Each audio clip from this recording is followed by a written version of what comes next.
चलो roll it. First of all क्या कहना चाहेंगी Rinku ji, finally Bigg Boss 17 में चली गई है, लोगों को उनका परफॉर्मेंस भी अच्छा लग रहा है, आपको अब तक उनका परफॉर्मेंस कैसा लगा? भाई मेरी अनमोल रतन Rinku Dhawan, I am very happy that firstly she is part of such a big platform. उनको ये अपॉर्चुनिटी मिली after 30 years of being in the industry, तो it's commendable, high time that she should have explored this platform and been on this show इसके पहले। But ठीक है, हर चीज़ का एक सही समय होता है, जो होता है वो अच्छे के लिए होता है, और वो 17 का खतरा में अगर आई है इस बार, तो मुझे लगता है कि वो उनकी पूरी कोशिश होगी टू अपनी पूरी पर्सनालिटी दिखाने अपनी ऑडियंस को कि वो एक्चुअली क्या है। और काफ़ी लोगों को लग रहा होगा कि वो शायद स्लो खेल रही है या सोच समझ के खेल रही है, तो I think she is going to be an underdog, क्योंकि जहाँ ज़रूरत पड़ेगी वहाँ वो अपना स्टैंड लेंगी। This is what experience does to you, कि आपको पता होता है कहाँ बोलना है, क्या बोलना है, इसी को एक्सपीरियंस कहते हैं। तो I think she is doing pretty well. जब इतने सालों बाद वो ब्रेक ली थी, मतलब नहीं आ रही, सामने नहीं आ रही थी पर्दे के सामने, लेकिन जब उनको बिग बॉस से ऑफर आया तो आपका क्या रिएक्शन था और उनका क्या रिएक्शन था? तो मुझे तो बहुत लास्ट में पता चला कि वो जा रही है, क्योंकि उनका भी आई थिंक जाने के एक हफ्ता 8 दिन पहले ही शायद वो फाइनल हुई थी। And because she so honest कि उन्होंने मुझे बताया तक नहीं कि वो ये शो कर रही है, बिकॉज उनके कॉन्ट्रैक्ट में लिखा था कि किसी को बताना नहीं, तो इसलिए उन्होंने किसी को नहीं बताया। अनुभव सिंह बस्सी का शो है, किसी को मत बताना, उसको रिंकू दीदी ने लगता है बहुत सीरियसली ले लिया, और उन्होंने एक्चुअली किसी को नहीं बताया। So I reached out to her when I got to know. So from that मुझे सिर्फ इतना समझ में आया कि यार देखो कितनी ऑनेस्ट है बंदी। तो जो इंसान इतना ऑनेस्ट होता है उसके साथ लाइफ में कभी कुछ बुरा होगा नहीं, और बुरा होगा भी तो गॉड उसे और यूनिवर्स उसे इतनी स्ट्रेंथ देगा कि वो वहाँ से बाउंस बैक कर लेगा। And that's exactly what Rinku दीदी is going to do when the time comes. वैसे तो अभी एक ही वीक हुआ है बिग बॉस शुरू हुए, लेकिन आपको ऐसा लग रहा है कि जो रियल लाइफ में है वो उधर भी वो प्रेजेंट कर रही है, या फिर कुछ चेंजेस हो रहा है उनमें बिग बॉस से लेकर? नहीं, आई थिंक वो कहीं ना कुछ भी, क्योंकि वो जाते जाते एक बोली थी कि अगर मैं जैसी हूँ वैसी रहूँगी, लेकिन अगर उधर की वजह से मुझे चेंज होना पड़ा तो मैं होंगी। यस। सो जितना मैंने अभी तक देखा है, मुझे नहीं लगता कि घर में किसी को भी देख के रिंकू दीदी या तो इनसिक्योर फील कर रही हैं, या उनको लग रहा है कि उनको अपनी गेम अप करनी पड़ेगी, या वो इन्फ्लुएंस हो रही है किसी के गेम प्ले से कि यार ये इतना कर रहा है मुझे भी करना चाहिए। No, she is not doing that, she is doing just what needs to be done. She is showcasing her experience, her endurance, her knowledge and her way of running the house. जो मैं देख रही हूँ वो involve हो रही है घर के कामों में, सिर्फ झगड़ा करने से ही बिग बॉस का विनर बन जाना या गेम में आगे जाना, this is not the only way. एक घर को खड़ा करने के लिए काफ़ी पिलर्स होते हैं, और रिंकू दीदी एक बहुत स्ट्रॉन्ग पिलर है और आगे भी रहेंगी। ये लोगों को जब गेम और आगे जाएगी तब पता चलेगा। जैसे कि आपने पिलर की बात की, तो आपको क्या लग रहा है कि अब तक इस वीक में रिंकू दीदी का कौन पिलर बन रहा है, कौन उन्हें सपोर्ट कर रहा है, या फिर कौन उनके कॉम्पिटिटर्स है? देखो, कॉम्पिटिटर्स तो सब है, जो उनके सपोर्टर्स है ना इस वक्त, वो भी उनके कॉम्पिटिटर्स ही है इवेंचुअली। बट क्या हो रहा है ना, जब लाइक माइंडेड लोग एक साथ मिलते हैं और एक दूसरे को सपोर्ट करते हैं ना, तब उनको गेम की ट्रू स्पिरिट पता होती है। तो अगर वो आज रिंकू दीदी को सपोर्ट कर रहे हैं, तो कल अगर ज़रूरत पड़े तो वो नॉमिनेट करने से भी पीछे नहीं हटेंगे, because that's the way you play the game. लेकिन अब अगर देखा जाए फिलहाल तो दिमाग के रूम में जो है, जितने भी कंटेस्टेंट्स हैं वो सारे रिंकू दीदी के फेवर में हैं। और अगर सेव करने की अपॉर्चुनिटी भी अभी आई थी लास्ट टास्क में, नॉमिनेशंस में, तो सबने रिंकू दीदी का नाम लिया था। तो मुझे ऐसे लगा वाह यार, लोग लड़ झगड़ के या रिश्ते बना के अपने आप को शायद सेव कर रहे हैं, या उनके रिश्ते जो बन रहे हैं वो लोग उन्हें सेव कर रहे हैं।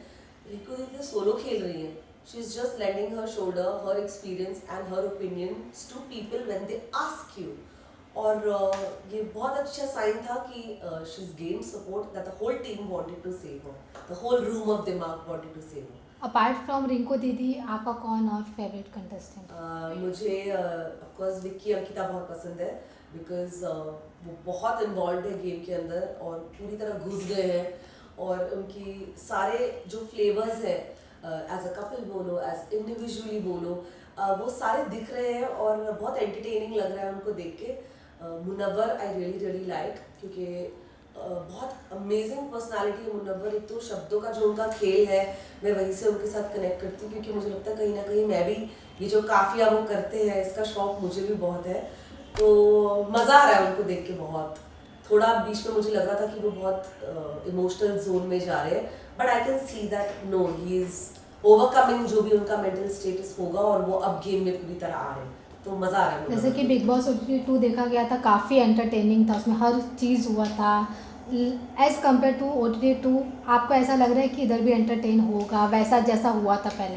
ऑफ कोर्स, एक तो मुझे लगता है किसी भी दो चीज़ के अंदर जो ये हम ना चाहते हुए भी जब हम कंपैरिजन करते हैं ना, वो हमें नहीं करनी चाहिए, because we have to take every project Yes. As a different flavour, क्योंकि लोग अलग है। अगर सेम चीज़ आप देखोगे तो आपको ही मज़ा नहीं आएगा। आपको खुद, अब अभिषेक को हम देख रहे हैं तो हमको यही लग रहा है ना कि वो देखा दिखाया रटा रटाया कर रहा है। Yes. तो ये हमको भी वो दिखता है वो। So it's a nice thing that 17 अलग टाइप के लोग आए हैं घर के अंदर और अपना अपना फ्लेवर दे रहे हैं, तो मजा आ रहा है। और मुझे लगता है फर्स्ट वीक में ही काफी ड्रामा, काफी मुद्दे और काफी सारी चीजें ऐसी आ गई थी जो शायद कहीं ना कहीं वीकेंड के वार पे भी एड्रेस नहीं की जा सकी, क्योंकि इतना कंटेंट था। Yes. तो मुझे लगता है पहली बार ऐसे हुआ कि फर्स्ट वीक के अंदर उनको इतना कंटेंट मिल गया। तो ये कहीं भी स्लो नहीं जा रहा season 17, and people will grow on you, these contestants will grow on you, because सबके रियल साइड्स अब दिख रहे हैं। जो पहले 2-3 दिन में शांत भी थे, तो वो अभी भी आ रहे हैं सामने। अभिषेक का परफॉर्मेंस आपको कैसा लग रहा है? क्योंकि OTT 2 के तो रनर अप थे, नहीं जीत पाए, लेकिन अब वो फिर से OTT 17 में है, तो आपको क्या कैसा लग रहा है?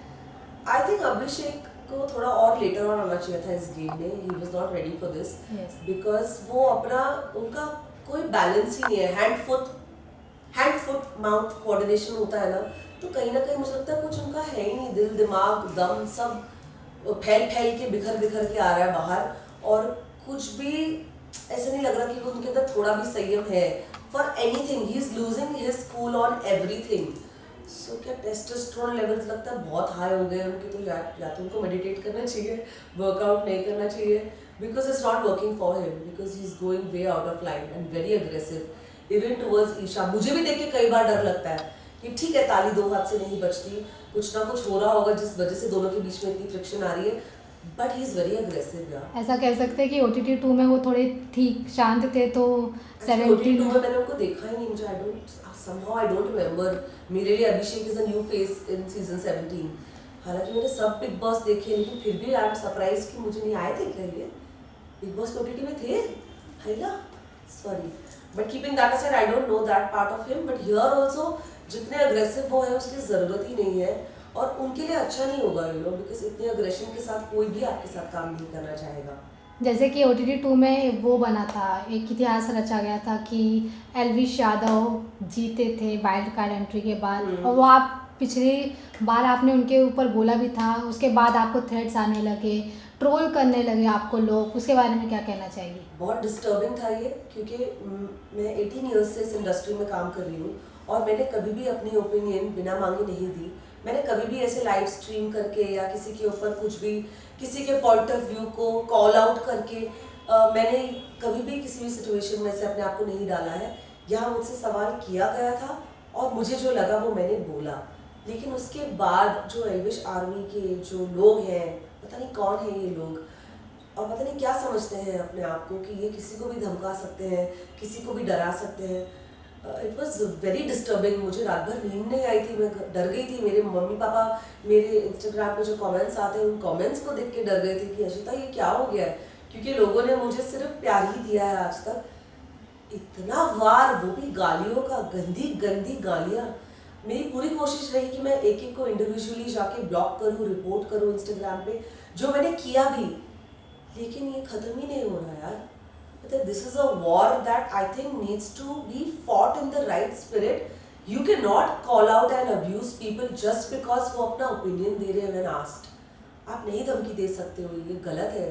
So मुझे लगता है इसके लिए स्टैंड लेना, इसके लिए आवाज़ उठाना, ज़रूरत पड़े तो कंप्लेन भी फाइल करना बहुत इम्पॉर्टेंट है। And again you are asking me, so I am telling you that this was very disturbing for me. तो आप अब तक किसी के पास ऐसे केस फाइल नहीं किया है ना, और पुलिस जाकर कि ऐसे मुझे डेथ थ्रेट्स आ रहे हैं ना?